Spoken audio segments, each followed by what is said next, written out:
era criança, tinha pesadelos recorrentes com lobos, feras gigantescas do tamanho de arranha-céus que vagavam sobre as patas traseiras pelos quarteirões da cidade de Nova York, me perseguindo e, por fim, devorando-me. Oi gente, tudo bem? Eu sou a Ana Lu e eu li Objeto Sexual, da Jéssica Valente, com tradução para o português da Jaqueline Damasio Valpassos. Desde que eu vi esse livro pela primeira vez na livraria, eu fiquei com bastante vontade de ler. Um pouco de tempo depois eu comprei e daí ele ficou um tempão na minha estante até que eu lesse e eu li. E eu confesso que logo que eu li e terminei, eu achei um pouquinho decepcionante, mas foi por um problema meu mesmo, que eu não procurei direito saber do que se tratava. Eu achava que ele era um livro mais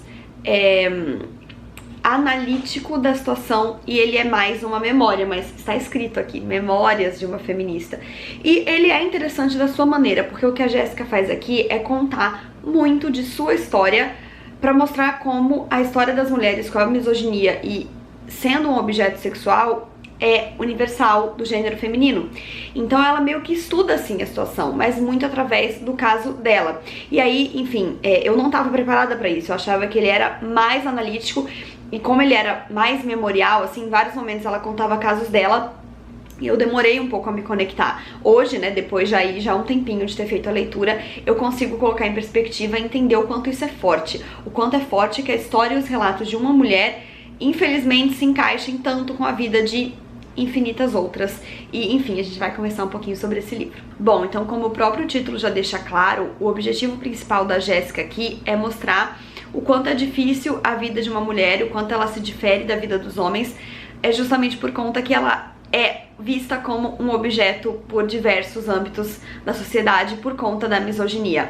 Então aqui ela divide o livro em 3 partes. Na primeira, ela já fala de sua infância e adolescência e de como isso já impactava na sua vida. Ela tinha 12 anos de idade quando um homem tirou o pênis pra fora num vagão de metrô e mostrou pra ela. E ela vai ser perseguida por essa memória pelo resto da sua vida. Por que ele tinha o direito de fazer isso? Porque a gente vive num mundo que odeia as mulheres e que coloca os homens como tendo o direito de absolutamente tudo. A partir da segunda parte, já na sua vida adulta, ela vai começar a falar muito da sua trajetória enquanto feminista. Em 2004, ela criou o site que é o Feministing, que é um site que é um enorme sucesso de público até hoje. Ela é uma das feministas mais consagradas da atualidade, ela é doutora em estudo de gênero, ela escreve pro The Guardian, mas nem sempre foi assim, nem sempre ela teve esse respaldo que ela tem hoje, da posição na qual ela chegou.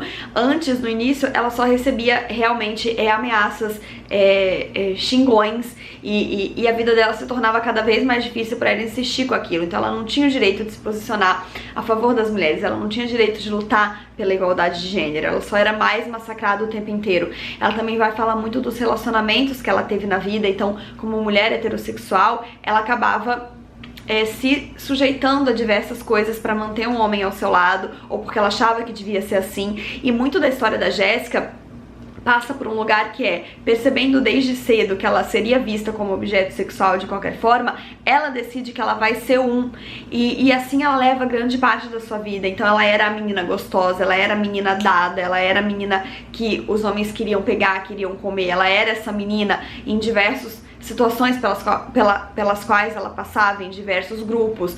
E ela vai fazendo uma reflexão sobre o quanto isso era triste, sobre o quanto ela se colocou nesse lugar, porque ela achava que seria mais fácil se ela mesma se colocasse nele do que se ela fosse colocada por outros. Só que isso não existe, né? A gente nunca se coloca em algum lugar por aleatoriedade, ela se colocava nisso por conta dessa pressão da sociedade, então não tinha como isso ser natural. E assim ela vai contando essa sua história e fazendo a gente perceber o quanto todas nós estamos sujeitas a esse tipo de coisa. Tem um trecho muito forte, na minha opinião, que ela coloca aqui, que mais do que o fato de você eventualmente sofrer violência de gênero, é você ter medo disso o tempo inteiro. Então ela coloca como seria a vida das mulheres se a gente não tivesse esse medo o tempo inteiro, se a gente não saísse na rua com medo de ser estuprada, se a gente não pegasse um táxi com medo do cara não levar a gente pra casa, assim, pra qualquer outro lugar e fazer alguma violência com a gente ali mesmo. Como seria a nossa liberdade interna se a gente não vivesse o tempo todo acachapada por esse medo? E isso me dá vontade de chorar, porque a gente não sabe, a gente nunca vai saber, né? A gente nunca vai saber como é a vida de um homem que pega um Uber e senta ali sem ter medo de que ele tá sozinho com um homem no carro e que esse homem pode fazer o que quiser dele, porque você tá dentro de um carro, né? Eu penso sempre na história de uma vez que eu peguei um Uber E era um cara, enfim, era um senhorzinho simpático e tudo, a gente foi conversando no caminho, ele me levou exatamente pra onde ele deveria me levar. Só que na hora que eu fui abrir a porta do carro, ela tava fechada. E aí ele me pediu desculpas, levantou, abriu a porta pra mim, comentou que ele tinha levado crianças e por isso a porta estava, né, pra abrir somente por fora, porque a mãe tinha pedido. E foi isso, gente. Eu não passei nenhum perigo ali. Ele abriu a porta pra mim, eu saí, mas aquilo me deu uma sensação de impotência. Eu fiquei tão mal depois, pensando que, meu Deus, eu tava dentro de um carro com a porta trancada por dentro, que eu não tinha como abrir durante ali a viagem. E o que poderia ter acontecido comigo ali? Foi uma situação que pro cara, com certeza, ele só fechou ali, seguiu a vida dele.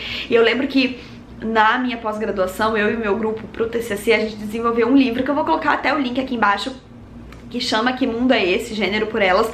Ele tá disponível gratuitamente em todos os formatos online no site que eu vou colocar aqui, onde diversas mulheres contaram pra gente histórias, elas escreveram textos contando histórias de violências de gênero, de pequenas a maiores, que viveram ao longo de toda a vida. E na época do processo desse livro a gente conversava muito sobre o assunto, e eu lembro que eu comentei justamente esse caso do Uber perto de um professor. E o professor olhou pra mim e falou assim: ah, que besteira, que idiota, não tem por que ficar com medo disso, vocês também exageram. Claramente ele não é uma mulher vivendo na sociedade que passa por esses medos dia após dia, né? Então, enfim, acho que o que mais acaba pesando no livro da Jéssica, não só as memórias dela, mas a gente ler as memórias dela e pensar o quanto isso, infelizmente, é tão universal. E aí, é claro, né, universal...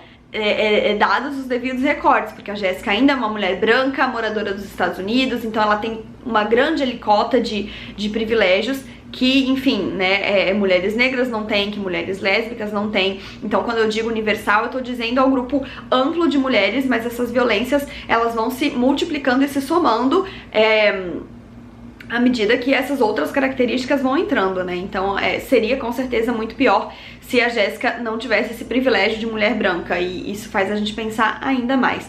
Então é isso, eu pensei algumas vezes se eu ia trazer a resenha desse livro pra cá. Eu gosto de fazer vídeo sobre todos os livros que eu leio, mas engraçado que quando eu terminei esse livro eu senti que, apesar de todas essas questões, ele tinha me dito pouco, e que eu não teria muito pra falar sobre ele. Mas acabou que eu fiquei pensando nessas questões que eu citei e resolvi trazer. Vai ser um vídeo, né, um pouquinho mais curto, com comentários um pouco mais abstratos sobre o livro, não necessariamente sobre passagens, mas é porque ele não foi um livro que me marcou. Repito, o que mais me faz pensar é o quanto dói que uma história específica e particular possa ser tão abrangente e falar diretamente com a vida de todas nós. E é isso, não acho que é um livro imperdível, eu acho que existem outros livros de estudo de gênero e de relatos que são mais interessantes, mas eu gostei, achei que valeu a pena ter lido. E é isso, acho que hoje ficamos por aqui. Não se esqueça de se inscrever no canal se ainda não forem inscritos, e deixarem um joinha se curtiram, porque isso ajuda muito o canal a crescer. Um beijo e até a próxima. Tchau!